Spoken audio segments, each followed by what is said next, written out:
does the morning lamp have to do?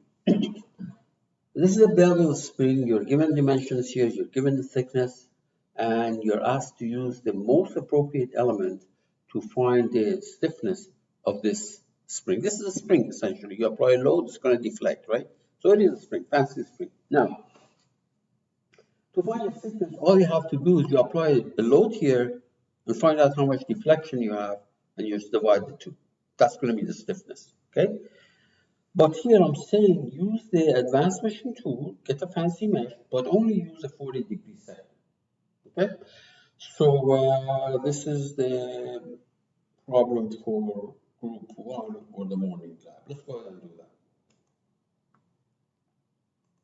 We'll get rid of this. We'll get rid of this. I'll start with the part file.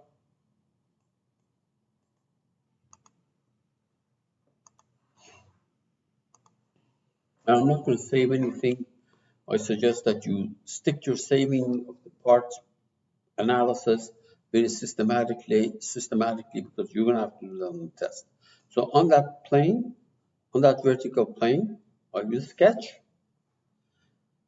a slanted line, which I'm going to then revolve it about the vertical axis. So here is the situation, a line like that, and I'm going to put dimensions there.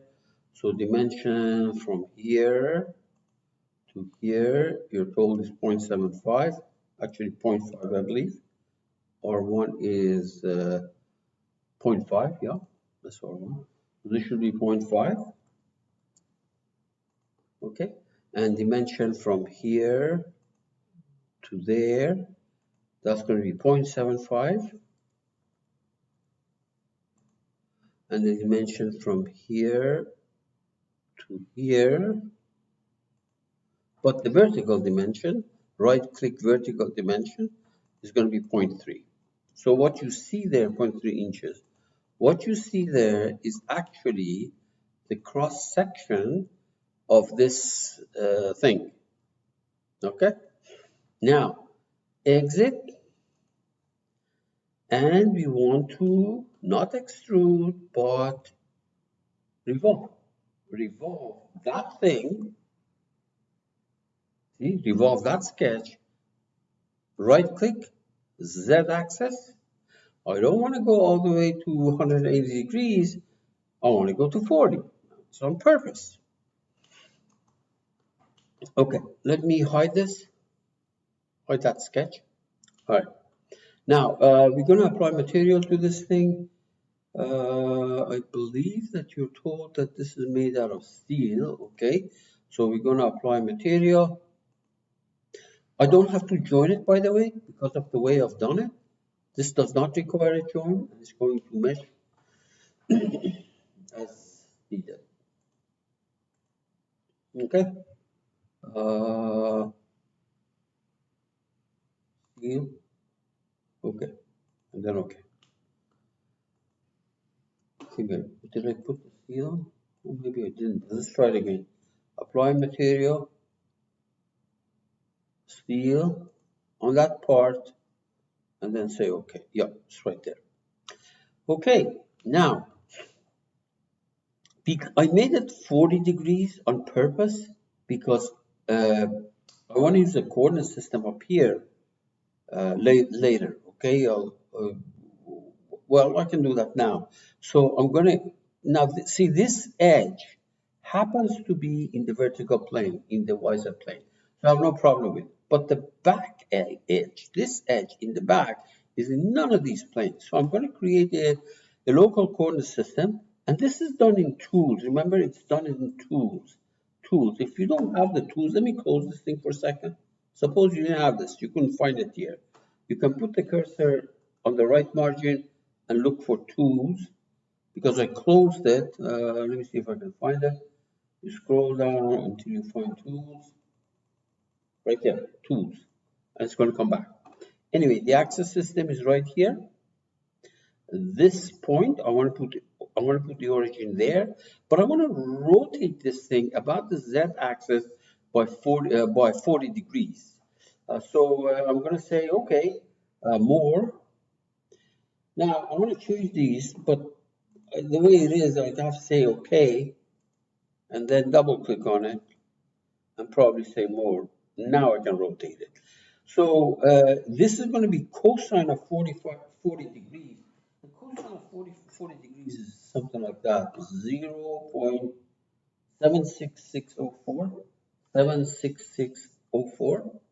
And this is going to be sine of 40 degrees, 0.64278.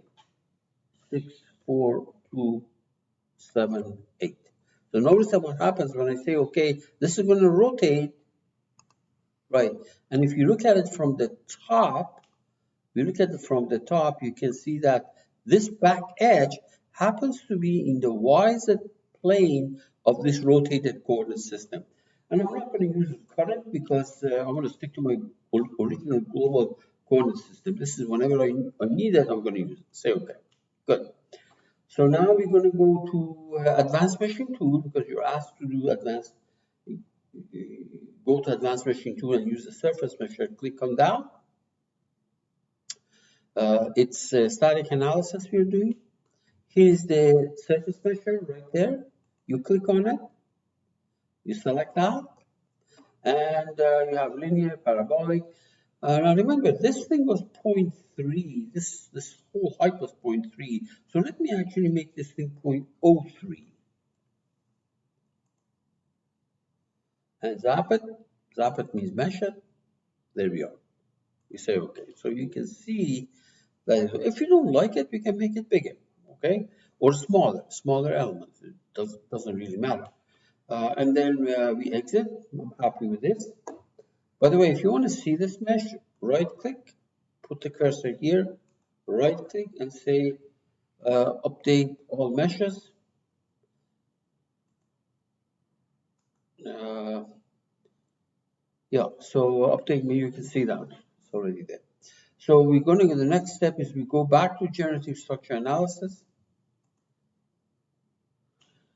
You want to see your mesh here, right click mesh visualization. You can see that, the usual stuff. Deactivate that. Now let's apply thickness. So there's the 2D property on that. And you're told that the thickness of this Belleville spring is 0.1. So let's go back here.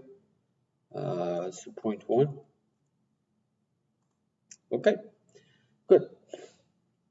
Now this edge is in the y-z plane of symmetry. So you click on the screen, click on the user defined. It's on the y-z plane, so no displacement, no translation in x. If it's in y-z, no translation in x. Rotations are exactly opposite, and it's that guy. Okay. This guy, this back edge, this edge. Let me do actually the bottom. The bottom is resting against the ground, so it cannot move in the direction that cannot penetrate the base, okay, penetrate the ground. So no displacement in Z, it can spread out.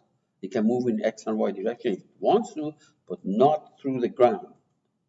And then the back one is on the YZ plane of symmetry of not the global one, but the user one.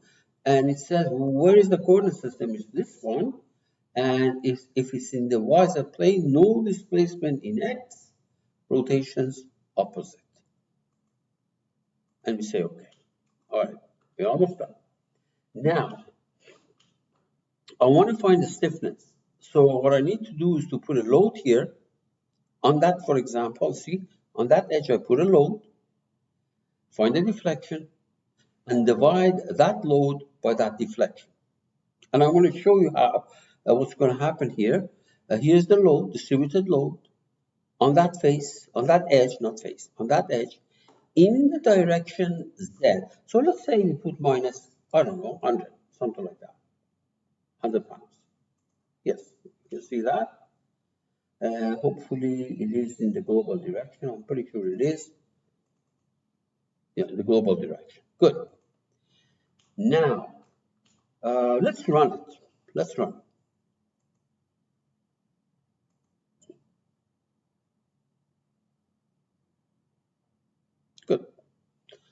So look at the deflection.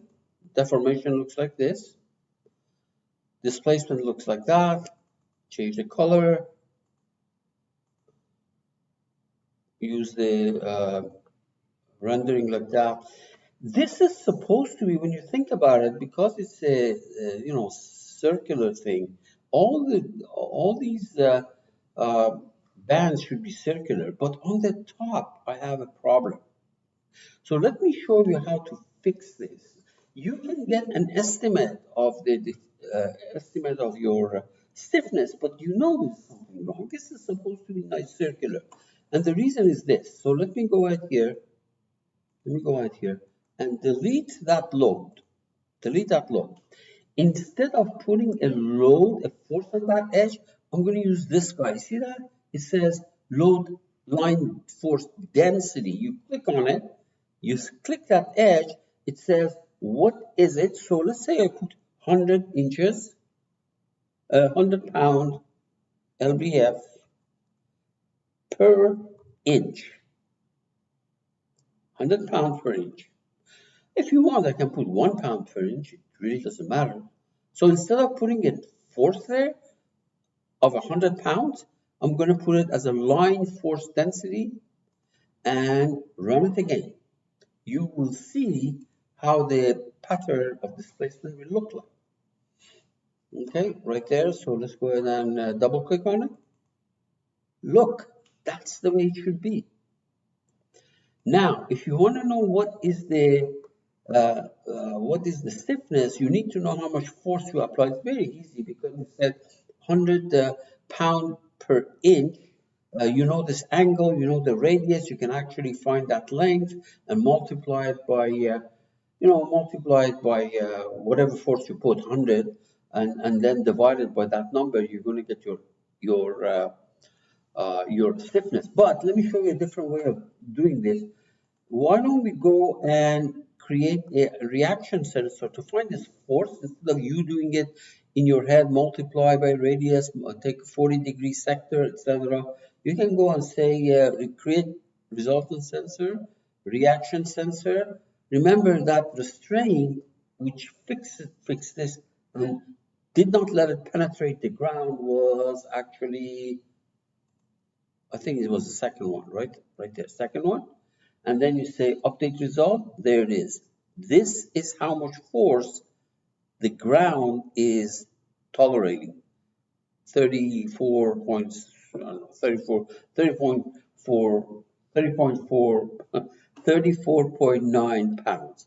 And then you can divide it by displacement, you're going to get your stiffness. Or you do that in your head, 100 pounds per inch, find out what the length of this thing, multiply it by that length, and you're going to, believe me, you're going to come up with that number. Okay? So that takes care of this problem. All right. Now I'm going to do the second problem, which is for the afternoon session. Very similar, except that we have a sphere which is internally pressurized. The dimensions, everything you're given, and you're asked to find, for example, the I don't know, deformation and stress and things like that.